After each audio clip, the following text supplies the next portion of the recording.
Anderson, the talk on the street is that he's not really a food person. That is correct. Yeah, I am ambivalent at best about food. Yeah. So, I mean, he's famous for it within his group of friends. It's true. So, I drank Soylent for a year. Do you know what Soylent is? Yeah. do you know Soylent? You know what Soylent? Soylent is what people describe as the end of humanity. And by people, he means Jose. When we will be used, I don't know, like in bed, not moving because the planet will be, I don't know, and we will be with a tube of Soylent through our noses, ears, veins, and mouth. It sounds like a dream to me. If only it was that. So the truth is that one of the first times I spent a lot of time with him, I was very lucky. He was doing a profile on me, about me and my team on 60 Minutes. And I can testify that I gave him a liquid olive, which is something sounds very strange, but is delicious. But it took a lot of convincing from their producers to make him eat it. I'd never actually had an olive before. Yeah. So he ate his first olive with José Andrés. And I can testify that maybe his first gin and tonic also was with me because he was a little bit tipsy. Yes, that is true. I didn't know that this was vodka either, but...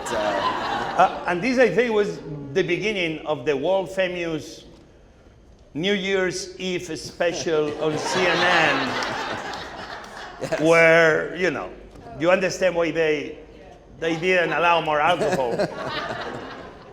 But let's go deep. Why? Because I think it's important for me to know now, moving into serious. What was your childhood like? What kind of food was happening? Why you became this kind of fussy So in my eater? house, we didn't. I mean, this is going to sound insane. There wasn't actually food in the house. We had, as I recall it, there was Carr's water biscuits, in case somebody dropped by and had pate, and there was aquavit in the freezer, and that was it. And my mom would constantly say to me, like, "You're so thin," and I would say, because there's actually no food in our house. And when there was food, it would be like I remember, my mom didn't cook. You might be surprised to learn. My mom was this wonderful person, but cooking was not top of her list. But she did claim to make a great spaghetti sauce.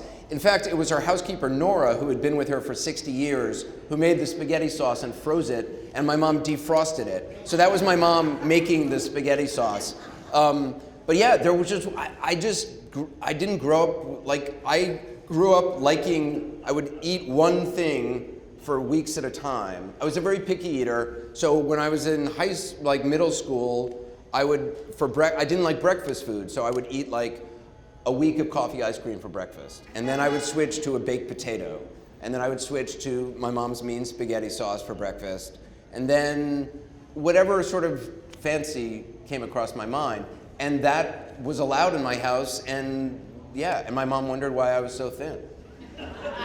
And I just never, and then in college I was on a crew team. I was on a coxswain on a lightweight crew team, and I used to have to drop 20 to 25 pounds before races. I was 145, but I have to get down to 125 or 120 if I could really push it.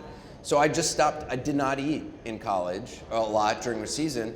And ever since, my relationship to food has been ambivalent.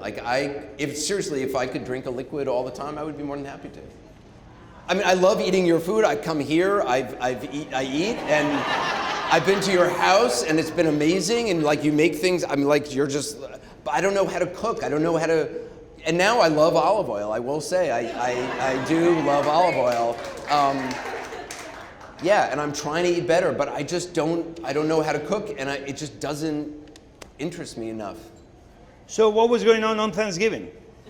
We would go to somebody's house who had food. And I remember going to friends' houses, who I grew up with, and I just thought it was always so exotic to me because I would go to their house, and I remember I went to this kid's house, Mike Kavanaugh, I went to his mom's house on Long Island, and his mom on their kitchen counter had like a clear, round plastic thing that had donuts in it. And I thought this was the most exotic, amazing thing, and you could just pick one up and take it and eat it. And I for the first 15... Hold on, you said that the donuts was exotic? Yes, that it was just there and available, and she knew everything about Mike's life and who his friends were, and I loved it for the first like 15 minutes. I was like, this is incredible, I love this. And after about 30 minutes, I was like, this is smothering, I have to get out of here. I need no food, so it was, it's a little, I had an odd upbringing. So to me it's fascinating because we all love Anderson Cooper, don't we? And when you see that this is a guy very much knows about everything and anything. Yes. Yeah. Sophisticated in more ways than we even imagine. Smart, intellectual, but you can't actually understand him. This and sports are my great failings. This is true. But when I see a guy like him so sophisticated in so many ways, I will say that he will be one of the most sophisticated foodies. That's why for me it was so interesting, like if I am an anthropologist, to invite a human species like him to my podcast, because I'm trying to understand where we come from, where we are, and where we are going. Right. Well, the idea, I mean, I used to watch, I've watched your shows, I used to watch Anthony Bourdain, and I found it fascinating that you could understand a culture through food. And I remember when I first met you, and we first shot a piece on 6 Minutes, and we did another one in your incredible work in Puerto Rico. And I really realized I am missing out on this entire, it's like I live in a gray world, and I'm missing out on this entire world of color and flavor. But maybe that's okay with me. Like, I got a lot of other things going on, and I feel like it's too late for me. It's too late to get involved. It's just too... Okay, who will invite to their home Anderson Cooper for any day? Thank you. Okay, all of New York, all of America, you have an open invitation. Yeah, thank you. So, can you tell us about... But like Thanksgiving meal, you asked. I love Thanksgiving meal. So we would go to vacation, for Thanksgiving, we would go to people's houses. And then for a year, I ate at Boston Market because they had a Thanksgiving meal every day. And so I ate there every day to the point where Boston Market, which I think maybe has gone out of business, I'm not sure they're even still in business. Are they? But not in New York. Like, I think they had one on 23rd Street and there was one on 58th Street, right? And anyway, they sent me like a specially made card that allowed me free Boston Market meals because they knew I went there literally every day. I never used it because I'm not allowed to accept gifts, so I didn't take them up on it. But I appreciated the gesture. Yeah, Chipotle gave one to me. See, I am allowed to take gifts. I mean, the only moment that my daughters told me how cool I was when they saw in my wallet I had a Chipotle, eat all you want for a year. So yeah, food has this amazing power to make you cool. So I want you to tell us a story I think you told me in Lviv, in Ukraine. Well, this is where I recall.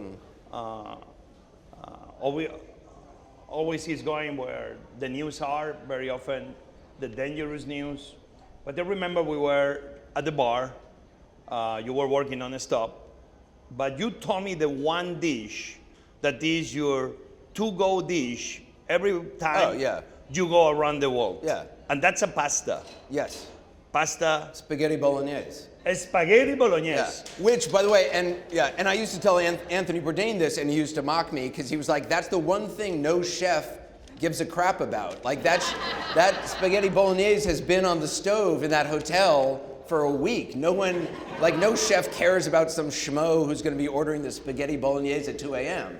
But I find it comforting. Like I like comforting things, especially in an environment like that. I want to know what something's going to taste like. I don't want to get sick. That's the main thing when I'm traveling. I don't want to get sick. I don't want to get food poisoning. I don't want to, whatever. And after what Anthony Bourdain told you, that he's been sitting there in the kitchen table Still, that's what you kept eating. Yeah, How many pasta bolognese you had in how many cities around the world? every city around the world I've had it. I mean, it really is my go-to. If they don't have that, I'll have the penne pasta.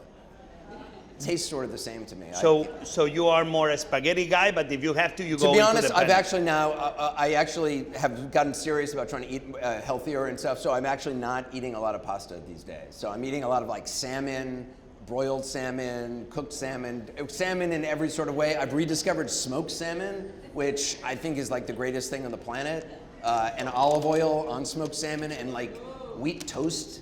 There's nothing better. So that's literally what I had for lunch today. I had some smoked salmon and and wheat toast smothered in olive oil. I was so excited. All right.